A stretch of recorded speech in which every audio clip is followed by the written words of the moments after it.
कुछ दिन पहले ही 4 मुसलमान मारे गए, लेकिन तरुण के आरोपियों को एक दिन में ही सजा दे दी गई। लेकिन मारे गए मुसलमानों के आरोपियों को वैसी सजा नहीं दी गई। क्यों? क्योंकि यहाँ पर आरोपी पक्ष मुसलमान नहीं था बल्कि हिंदू था। तरुण के साथ साथ इन लोगों की कहानी जाननी इसलिए भी जरूरी है ताकि आपको पता चल सके कि घटना एक तरह की है लेकिन कार्रवाई जो है वो अलग अलग की जा रही है। आरोपी पक्ष अगर मुसलमान है तो एनकाउंटर कर दिया जा रहा है, उसके पूरे घर को अवैध बताकर बुलडोजर से तोड़ दिया जा रहा है, उसके घर की महिलाओं को, बच्चों को, सबको परेशान किया जा रहा है। दिल्ली के उत्तम नगर में होली के रंग के विवाद में 26 साल के तरुण की हत्या कर दी गई। गोदी मीडिया पर चल रही यह खबर तो आप तक पहुंच ही गई होगी और गोदी मीडिया के बाद सोशल मीडिया पर भी तरह तरह की खबरें चलाई गई। किसी ने कहा कि छोटी बच्ची से मुस्लिम महिला के कपड़े पर रंग लग गया जिसकी वजह से तरुण को मार डाला गया, तो किसी ने कहा कि तरुण ने माफी मांगी जिसके बाद भी उसे माफ नहीं किया गया और मार डाला गया। सोशल मीडिया पर एक बहुत बड़ा तबका मुसलमानों को बेहद क्रूर और कट्टर दिखाने पर तुला हुआ है। इतना क्रूर जो रंग की एक छींट पड़ जाने पर किसी की जान ले सकता है। लोग सड़कों पर उतरे हैं, तरुण के लिए इंसाफ मांग रहे हैं। वैसे तो इंसाफ मांगा जाना तब ज्यादा तर्कपूर्ण लगता जब इंसाफ मिलने की उम्मीद ना हो, लेकिन इस मामले में हम सबको पता है कि बिना किसी मुकदमे के, बिना किसी कानूनी कार्रवाई के मुस्लिम पक्ष को सजा दे दी जाएगी। आपको बता दें कि मुस्लिम पक्ष के लोग घर छोड़कर भाग चुके हैं। घटनास्थल के आसपास कड़ी पुलिस सुरक्षा है और बावजूद इसके कुछ लोग आरोपी मुसलमान के घर में घुसकर उन्होंने तोड़फोड़ की, उसके घर को आग के हवाले कर दिया और इसके बाद भी उन्हें चैन नहीं मिला। पुलिस प्रशासन पर इतना दबाव बनाया कि प्रशासन ने घर पर बुलडोजर चलवाकर उसे तोड़ दिया। एक तरफा खबर और एक तरफा कार्रवाई तो आप तक पहुंच ही चुकी है, लेकिन आपकी जानकारी के लिए यह भी बता दें कि मुस्लिम पक्ष के कुछ लोग भी अस्पताल में भर्ती हैं जिनकी पसलियां टूट चुकी हैं, जो बुरी तरह घायल हैं। एक 13 साल का नाबालिग बच्चा भी है जो इस वक्त आईसीयू में भर्ती है और पूरी तरह से पुलिस प्रशासन के कब्जे में है। दोस्तों, ये कहानी उतनी सीधी नहीं है जितनी आपको सोशल मीडिया पर बताई जा रही है। दरअसल दोनों परिवारों में पिछले कई सालों से आपसी अनबन चल रही थी, टकराव चल रहा था। सोशल एक्टिविस्ट नदीम खान ने सोशल मीडिया पर पोस्ट करके बताया कि माफी किसी ने नहीं मांगी। कल लड़ाई गुब्बारे की वजह से हुई थी, लेकिन इन दोनों घरों में पहले से ही लड़ाई चल रही थी। पूरे दिन लड़ाई हुई और रात को ये लड़का यानी तरुण जिम से लड़के लेकर आया और खूब लड़ाई हुई।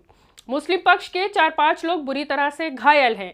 एक लड़का जिसकी उम्र 13 साल है सफदरजंग में भर्ती है आईसीयू में। 1-2 लोगों की पसलियां टूटी हैं। जो मरा है वो ही लड़के लेकर आया था। इन्होंने ही हमला किया, लेकिन इसके सर पर लग गई और वो वहीं पर गिर गया जिससे उसकी मौत हो गई। जिम के लड़के भाग गए। जब दोनों तरफ से लड़ाई होती है तो ऐसा ही होता है। इसके बाद घर को लूट लिया गया और घर में आग लगा दी गई। एक के बदले अब कईयों का एनकाउंटर होगा वो अलग, और घर पर बुलडोजर चलेगा वो अलग। ये जो पोस्टें हो रही हैं एक तरफा कहानी है जो गढ़ी हुई है। दोस्तों, अभी एनकाउंटर तो नहीं हुआ लेकिन घर को तोड़ा जा चुका है। ऐसे मामलों में गलती मुस्लिम पक्ष की ही होती है हमेशा। ये मैं इसलिए कह रही हूं क्योंकि पिछले कई सालों से देश में पैटर्न बन चुका है। भले ही गलती दोनों तरफ की हो या थोड़ी बहुत कम ज्यादा हो, लेकिन कार्रवाई जो है सिर्फ एक पक्ष पर होती है और वो है मुसलमानों का पक्ष। दोस्तों, किसी की भी मौत हो इसे जस्टिफाई नहीं किया जा सकता, लेकिन जो एक तरफा कार्रवाई हो रही है हम उस पर बात कर रहे हैं और उस पर बात होनी चाहिए। दोस्तों, आपको बता दें कि सिर्फ रमजान के महीने की बात करें तो अब तक 4 मुसलमानों की हत्या की जा चुकी है। हरियाणा के नूह जिले में रहने वाले 28 साल के आमिर की 2 मार्च 2026 को रात को राजस्थान के भिवाड़ी इलाके में हत्या कर दी गई। बजरंग दल से जुड़े गौरक्षकों ने सारे काला गांव के पास जानबूझकर अपनी गाड़ी, उसकी जो पिकअप गाड़ी थी उसको टक्कर मारकर उसे रोका और फिर बिना किसी चेतावनी के, बिना किसी बातचीत के उसके सर में गोली मार दी। आमिर अपने परिवार का इकलौता कमाने वाला था और अपने पीछे 4 महीने की गर्भवती पत्नी और 2 साल की बेटी और एक बहन को छोड़ गया जिसकी शादी ईद के बाद होनी थी। दूसरा मामला दोस्तों लखनऊ का है। उनैस खान, जिसकी उम्र महज 12 साल थी, अपने दोस्तों के साथ बर्थडे पार्टी में गया था और फिर कभी घर ही नहीं लौटा। उसके सर पर बंदूक रखकर माथे के बीच में पॉइंट ब्लैंक से गोली मारी गई है। बच्चे के पिता ने कहा कि अगर यही गोली मेरे बच्चे की जगह उनके बच्चे को लग जाती तब पुलिस भी होती, झंडे भी होते और बुलडोजर भी चल चुका होता, जो कि कहीं ना कहीं सच बात है। तीसरा मामला बिहार का है। मधुबनी की रोशन खातून जो अपने गांव के एक विवाद को सुलझाने के लिए मुखिया से मदद मांगने के लिए गई थी। रोशन खातून को मुखिया के बेटे ने अपने साथियों के साथ मिलकर खंबे से बांधकर पीटा, जबरन शराब और पेशाब मिलाकर पिलाया, जबकि वो रोजे से थी और उसे इतना पीटा गया कि अगले दिन उसकी मौत हो गई। बिहार के दरभंगा में 65 साल के बुजुर्ग अब्दुल सलाम को पीट पीट कर मार डाला गया क्योंकि वो गाली का विरोध कर रहे थे। दोस्तों, ये घटना जो पिछले एक हफ्ते में हुई है, यहाँ पर मरने वाला मुसलमान है और मारने वाला दूसरे पक्ष का। इसके अलावा कल ही जुनैद और नासिर हत्याकांड के आरोपी मोनू मानेसर उर्फ मोहित यादव को राजस्थान हाईकोर्ट से जमानत मिलने के बाद भरतपुर की सेवर जेल से रिहा कर दिया गया। जेल से निकलने के बाद लोगों ने ढोल, नगाड़ों और फूलों की मालाओं के साथ उसका स्वागत किया। तरुण के साथ साथ इन लोगों की कहानी जाननी इसलिए भी ज़रूरी है ताकि आपको पता चल सके कि घटना एक तरह की है, लेकिन कार्रवाई जो है वो अलग अलग की जा रही है। आरोपी पक्ष अगर मुसलमान है तो एनकाउंटर कर दिया जा रहा है, उसके पूरे घर को अवैध बताकर बुलडोजर से तोड़ दिया जा रहा है, उसके घर की महिलाओं को, बच्चों को, सबको परेशान किया जा रहा है। कुछ दिन पहले ही 4 मुसलमान मारे गए, लेकिन तरुण के आरोपियों को एक दिन में ही सजा दे दी गई। लेकिन मारे गए मुसलमानों के आरोपियों को वैसी सजा नहीं दी गई। क्यों? क्योंकि यहाँ पर आरोपी पक्ष मुसलमान नहीं था बल्कि हिंदू था।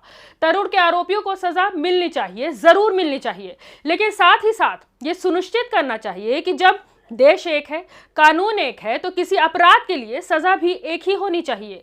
उत्तम नगर वाली घटना क्या थी और कैसे शुरू हुई, दूसरे पक्ष के परिवार को भी जरूर सुनिए। तरुण हत्याकांड की बातें की जा रही है और एक पहलू को गलत दिखाया जा रहा है। ये बेहद गलत तरीके से दिखाया जा रहा है। सच्चाई इस बात की है कि मेरी बुआ साड़ी का सामान लेने जा रही होती है, साड़ी का सामान लेकर आती है तो वहाँ पर से तो जो 20 साल का प्रिंस होता है वो मेरी बुआ के ऊपर गंदे बलून का भरा हुआ गुब्बारा फोड़ते, जिसको मेरी बुआ देखती है और हल्ला करती है तो उसके घर वाले बाहर आ जाते हैं।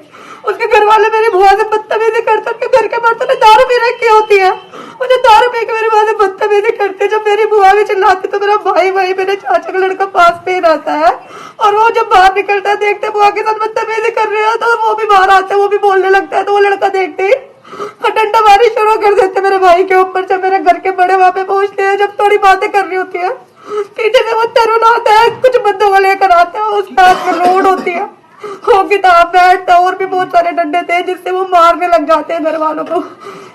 हर किसी को माथे पे वार करते हैं, जिसके हर किसी के माथे पे वार किया, हर किसी के माथे पे, हर किसी का माथा फाड़ा गया। मेरे सभी घर के बड़ों को तिहाड़ जेल में डाल दिया गया, हाथ तोड़ दिए गए। मेरे भाई को दौरे पड़ रहे थे और मेरे उस भाई का पता भी नहीं मेरा भाई किधर चला गया। उसको किडनैप करके ले गए, वो पता नहीं कहाँ पर है।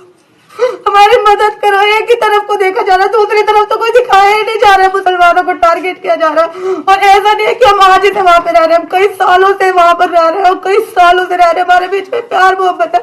मेरे घर के बड़े खुद होली खेला करते हैं, मेरे बच्चे, हमारे वो बच्चे जिसको मारा गया वो खुद वहां पे होली खेलता है।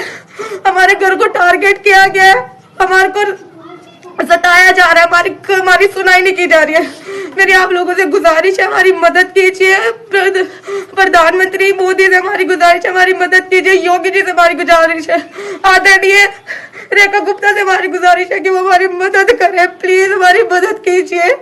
हमारे घर के सभी बड़ों को जो कुछ कर सकते हैं सबको तिहाड़ जेल में डाल के फेंक दे। हम घर में सिर्फ औरतें थी, हमारी हिफाजत के लिए कोई नहीं था, हम कहाँ जाते हैं? हमारी हिफाजत के लिए कोई भी नहीं, हमारे घर में हम कहाँ जाते हैं? हमारे घर वालों को इस तरीके से हम बेदखल कर दिया गया, इस तरीके से हम घर से दर बदर भटक रहे हैं, हम किधर जाए?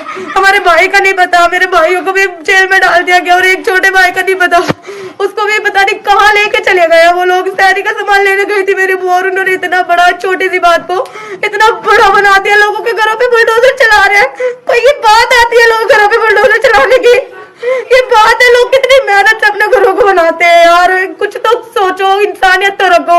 इतनी सी बात नहीं। वो जो लड़का जो तरुण है, तरुण वो उसके भाई ने हमारा घर वाला समझ के उसी के भाई ने उसके माथे पे मार दिया, वही बेहोश होकर गिर गया था।